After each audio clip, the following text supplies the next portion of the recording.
You were carrying him? Yeah, that's...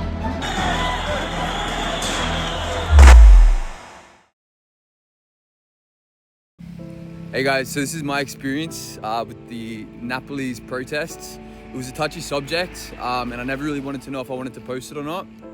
So keep in mind there may be some things that some people may find a little bit confronting, although we are staying within YouTube's legal parameters.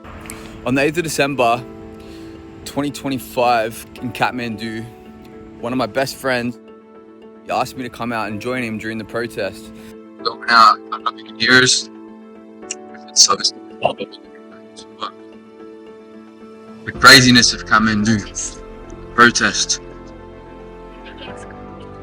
against corruption. Hey, baby. Little did I know what I was about to see.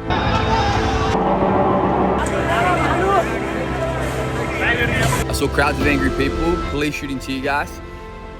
I saw human remains, which I've never seen anything like that, like actual brain on the pavement. Trails of blood, big pools of blood that were scattered across the streets. Debris everywhere, burnt down cars, burnt down, some buildings were vandalized. This was day one. So you were carrying him? Yeah, this is the full step. You can see literally right. Wow, look at the blood.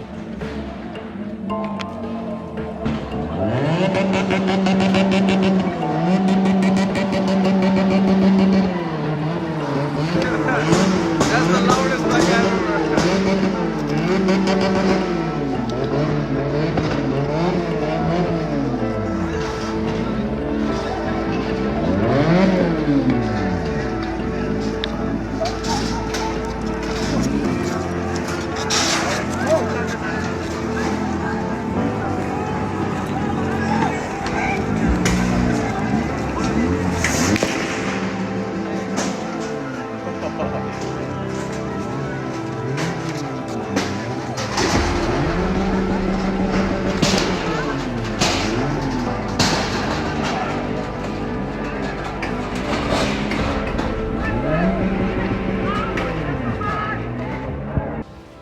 And I seen the police shooting tear gas at crowds. I got tear gassed myself. I was standing actually next to the press when all this was unfolding.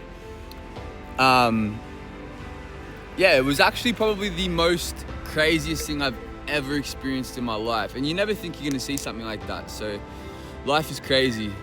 I don't think anybody knew how bad it was gonna go. Unfortunately, tragically, I don't know the exact numbers, but I know like 30 plus or maybe even 70 people died, but I know a lot of them were kids. Some of them were like 15-year-old kids.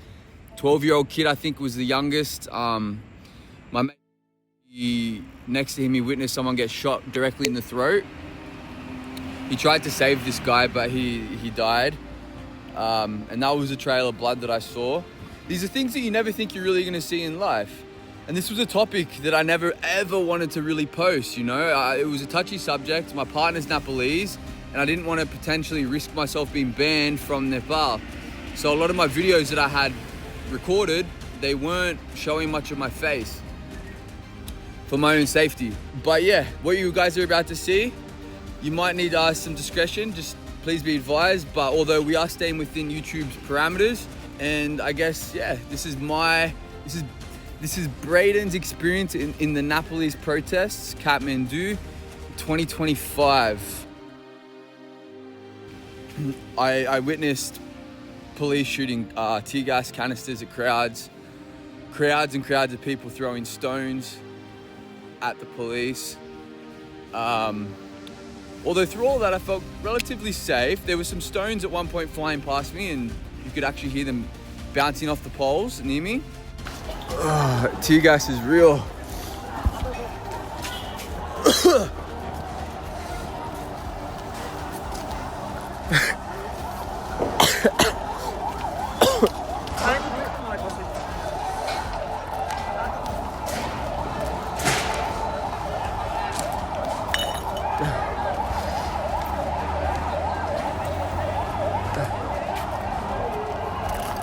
Basu, how are your eyes?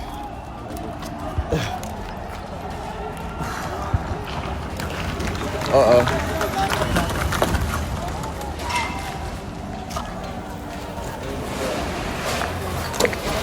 Oi.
Burnt cars, etc, etc, etc.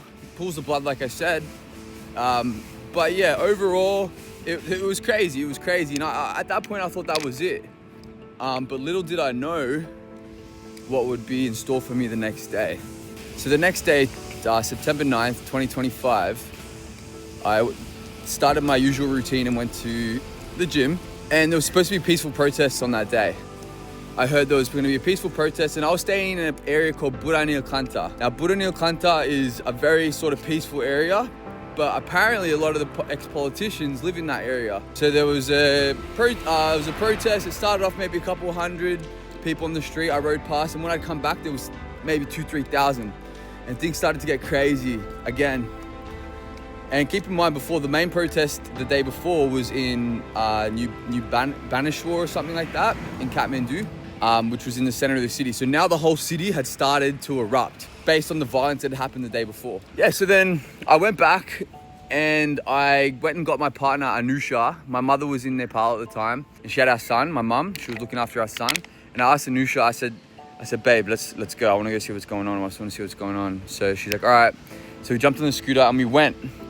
And coincidentally, the ex-Prime Minister's house, I don't know his name, but ex-Prime Minister's house was in Buranil Kanta.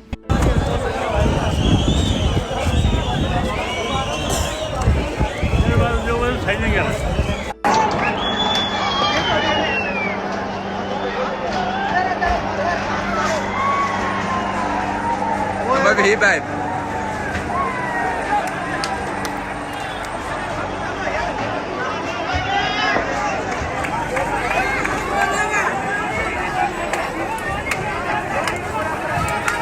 They're in his house.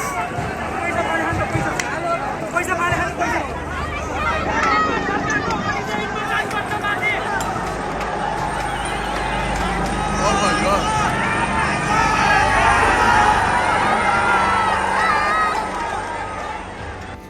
Now, crowds of people had surrounded the house. Crowds. The military were like continuously firing shots in the air to try and like push the crowd back. But it wasn't working. Now, what the people wanted to do would break into the ex-Prime Minister's house. So they actually managed to break in. The military let them through. They just gave up. They let them through. And you'll see in my videos, they broke into the house. You can see them in the house, and they were coming out with all the contents from the house. Bottles of alcohol.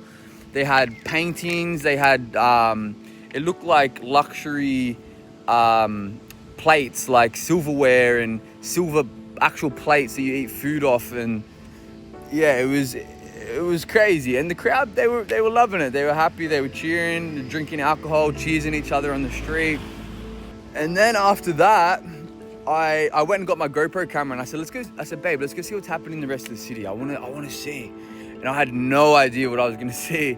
and it was honestly insane.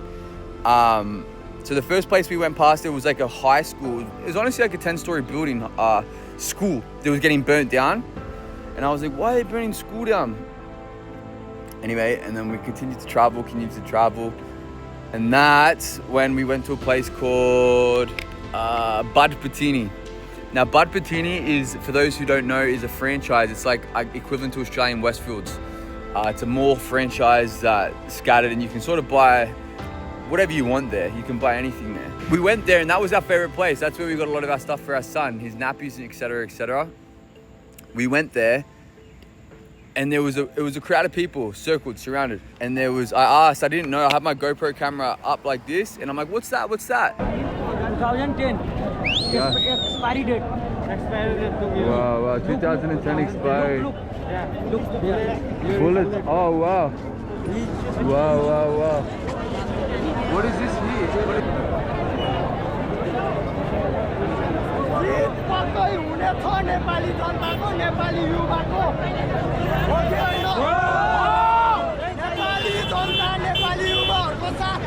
There was a police officer who allegedly had big involvement from the day before that gave the go-ahead to shoot and kill the crowd.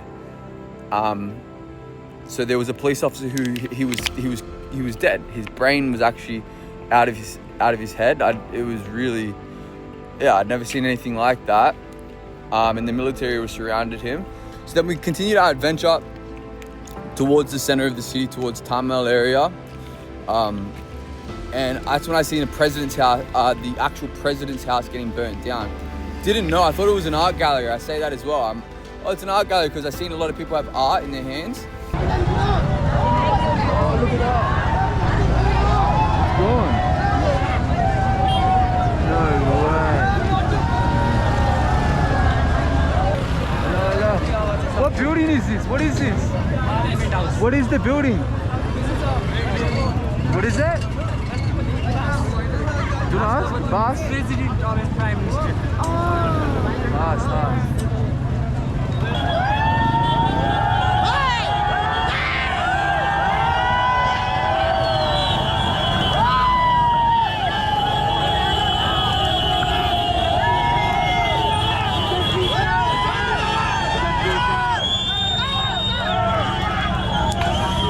After the president's house, there was a crowd of people who were actually in a burnt down police station.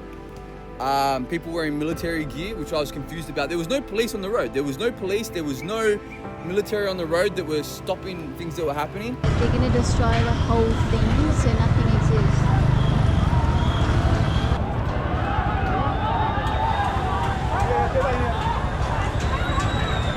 They're burning the police station. And people of the crowd were telling me to not go out. They were telling me that it was dangerous to stay inside, to stay away. So, but of course I didn't really take any of their advice. I wanted to go see what was out there, and I felt safe. I actually felt safe. Foreigners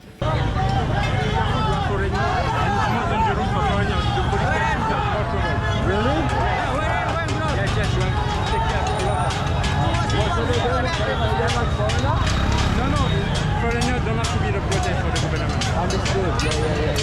Then we pick at you. Really? Okay. If you've ever been to Nepal, I guess you would understand. Beautiful, loving people. I say this and I mean this truthfully. I've been to many third world countries. Fiji, Thailand, Malaysia, Bali, a few other places. And Nepal, with the people of them, like the people themselves, are by far the most loving and caring. Truly, they are. I had the best experiences with them. Honestly, even if you didn't have money, they'd feed you, they'd look after you, they take their shirt off their back for you, really. They were playing with the whistle, pretending that they're having fun. They were pretending to be the police and telling me not, like, you can't go through here, where's your helmet, or where's your license, he was saying, something like that, which we just had a bit of a laugh about. Where is your paper? Where have your paper? Fuck my paper. Yes. This is the power of Nepali police. As you have ever seen in this entire world. They shoot 20 innocent souls. And at one point we went to go through some fire and they stopped us because there's these big red gas bottles that are very standard in every house. It's the cylinders. And people were throwing the cylinders in fires, which obviously isn't a smart idea. And they were exploding, bang, like it was a ticking time bomb. So you've seen them blow up, massive ones blowing up, buildings blowing up. I went to a place called the Singadarbar, I think is how you say it. Now this place is a known, I don't think it's a memorial, but I know it's like a known place. It's like sort of antique to Kathmandu. That was gone, burning down. The whole thing was burning down. There was a big car in the middle of the road burning so hot. Like the heat of the flames was so hot. Everything was hot. Crowds were running, people were running everywhere. I had some interactions with the crowd there as well. Seen people with stolen guns. That was very crazy. Stolen guns, driving stolen cars. I went to the Encel building. Encel building is the Encel building is a major phone company in Nepal that is apparently very corrupt. They haven't paid over $1 billion in tax. I won't really get into the politics, but this is just the word on the street and what I was told and what I heard. So I'm just regurgitating what I heard. But yeah, apparently they don't pay their tax, and I'm like, babe, let's go look at the building. They had gone down in the basement, taken all the cars out, and they were driving the cars into the building, lighting it on fire. The horn was going for non-stop. Me in one of the cars. Crowds of people rolling the cars, beating the cars with poles. It was like it sounds crazy, but it was like a big party. But yeah, not once did I throw a single rock or participate in any of the protests whatsoever. I was just there to watch and my experience, really. I also went to the Parliament building. I watched the Parliament building get burnt down. That's where you see the famous "We Hate the Cold." That's where he did his running video. So I mean, I saw that. I went there after the remains were there, and it was just gone, which is Parliament building, absolutely burnt down and finished. So I went to the airport after, and I wanted to see what was there. And my mother was the one who was flying out in a few days, because I was concerned about her not being able to leave the country. Now, it was actually over 300-400 military guys standing out the front, protecting the airport. Because at this point, I'd seen the whole city burning down. I'd seen the Hilton burning, seen Encel building burning, every police station burning, like everything. And I'm like, surely not the Parliament building's burning. I go there, the Parliament building's gone. There's nothing left. Everything's gone. The whole city's gone. I'm like, airport's gonna be gone. You know, and I went there, the airport was there. I'm like, oh, thank God. They let out 12,000 prisoners. When I heard that, I was like, wow. So they let out all the prisoners from jail. So then on the way back to my home in Brayden at the time, we went past the president's house again. And we stopped to get some photos. Anusha and I, we wanted to get some photos. So we went and got some photos, and someone had recorded me. They gave me a fruit. They gave me a fruit. I don't know the name of the fruit, but it was from the president's tree. They gave me a fruit, and they're like, say Jai Nepal. And I was confused. I caught the pineapple or whatever it was, and I raised it and I said, Jai Nepal, woo!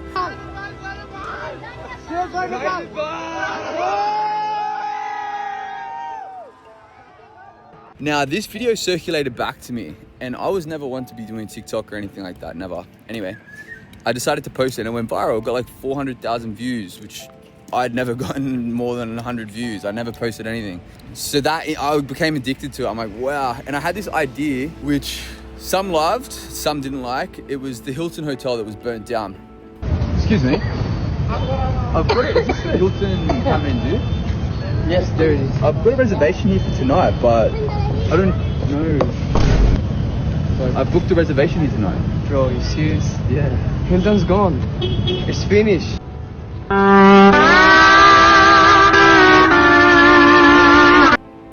And I made this skit idea to pretend to have a reservation at the hotel and post it and see what happens.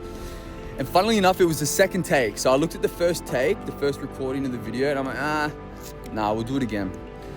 Done it a second time, bang. I woke up the next day, I had 1.6 million views in 12 hours. I think it stopped around 3 million views, a bit more than 3 million views. I've been a bit quiet with the videos, but I'm gonna get into it and do it a bit more. So yeah, we'll see what happens, but I've got some more ideas in the future that I'm gonna do. Guys, so obviously I'm new to this. I've got many other videos that I wanna do, especially for my YouTube channel. I plan on traveling the world and showing you guys my experience of the world. So please like, subscribe, and stick around, guys. Much love and enjoy the video.